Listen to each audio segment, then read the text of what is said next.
তো আপনি হঠাৎ করে এক গ্লাস পানি খেয়ে ফেলছেন, খাওয়ার পরে মনে হয়েছে ওরে আমি তো রোজা, এখন কি হবে বলেন তো? শুধু এক গ্লাস পানি না, ভুলে যদি এক প্লেট ভাতও খেয়ে ফেলেন, রোজা ভাঙবে না। আপনি যদি ইন্টেনশনালি ইচ্ছা করে যদি রোজা ভেঙে ফেলেন, প্রিয় ভাইরা, এটা কিন্তু বড্ড ভয়ঙ্কর। এটার জন্য আপনার কাফারা দিতে হবে, 60টা রোজা রাখতে হবে। এটা যদি না পারেন, 60 জনকে খাওয়াতে হবে। রোজা রেখে ইনজেকশন দেওয়া যাবে কিনা? কিছু কিছু ইনজেকশন দেওয়া যাবে, কিছু কিছু দেওয়া যাবে না। কোনগুলো দেওয়া যাবে না? এনার্জেটিক ইনজেকশন দেওয়া যাবে না। এরপর রোজা রেখে আতর দেওয়া যাবে, কোনো সমস্যা নাই। পারফিউম দেওয়া যাবে, সমস্যা নেই। আই ড্রপ দেওয়া যাবে, চোখে ড্রপ দেওয়া যাবে, আইলাইনার দেওয়া যাবে, কাজল দেওয়া যাবে, এগুলোতে রোজা ভাঙে না। খাবারের যদি লবণ চেক করা হয়, এতে রোজা ভাঙে না। তবে ঘরে আপনারা এটা ট্রাই করবেন না। বলেন আমার সাথে সাথে, রমাদান মোবারক,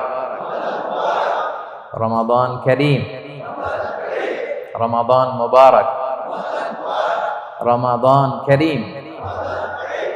এই যে এখন মনে হচ্ছে যে না, রমজান আসছে, রমাদানের একটা ভাব, মাশাআল্লাহ, সুবহানাল্লাহ। আজকে আমরা ইফতার পূর্ব মুহূর্তে যে টপিকে কথা শুনবো, টপিকটা হচ্ছে ফিকহুস সিয়াম, দ্য জুরিসপ্রুডেন্স অফ ফাস্টিং, অর্থাৎ রোজার বিধিবিধান।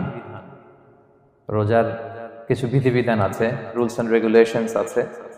এবং রমাদান আসলেই আমরা অনেক প্রশ্ন পাই, দেশ থেকে, দেশের বাইরে থেকে আমাদেরকে প্রশ্নগুলো খুব কমন কোশ্চেন এগুলো করে, যে এটা করা যাবে কিনা, এটা এটা করলে কি রোজা ভেঙে যায় কিনা, রোজা রাখতে পারতেছি না তো কি করব।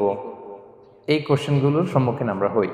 আমরা যদি এই রুলস এন্ড রেগুলেশন, এই জুরিসপ্রুডেন্স গুলো একটু রিভাইজ করে নেই, তাহলে পুরো মাস ব্যাপী কিন্তু আমরা খুব ভালোভাবে সিয়াম পালন করতে পারবো। আমাদের কনফিউশন গুলো দূর হবে, এবং কারোর মধ্যে যদি কোনো জিজ্ঞাসা থাকে, সেটাও আমরা কি করতে পারবো, আমরা সলভ করে দিতে পারবো ইনশাআল্লাহ বিইذনিল্লাহ। আসুন আমরা আমাদের নিয়তটাকে খালেস করে নেই, যে আমরা কিছু দিনই কথা শিখবার জন্য, জানবার জন্য, নিজেকে আলোকিত করবার জন্য এখানে বসেছি। কারণ ইন্নামাল আমালু বিন্নিয়াত, যে কোনো কাজের রিওয়ার্ড দেওয়া হয়, প্রতিদান দেওয়া হয় নিয়তের উপর বেস করে। তো আমাদের নিয়ত যদি ভালো হয়, আমাদের এই পুরো সময়টা এটা ইবাদত হিসেবে গণ্য হয়ে যাবে, আলহামদুলিল্লাহ। আল্লাহ তাআলা আমাদের এই বসাকে, এই শোনাকে, এই প্রোগ্রামে অংশগ্রহণ করাকে আমাদের নাজাতের ওসিলা বানায়।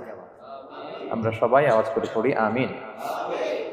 প্রিয় ভাইরা, মূল আলোচনাতে যাওয়ার আগে আমি ইন্ট্রোডাক্টরি একটা ডিসকাশন করব শুরুতে, এবং মূল আলোচনাটা বুঝবার জন্য এই ইন্ট্রোডাকশনটা বোঝা জরুরি। আমি আমার আলোচনা শুরুতেই সূরাতুল বাকারার একটা আয়াত তেলাওয়াত করেছি, 183 নম্বর আয়াত। এবং এই আয়াতটা আপনারা প্রায় শুনবেন, সিয়াম, রমাদান এই প্রসঙ্গ আসলেই এই আয়াত আলোচকরা আলোচনা করে থাকেন। 183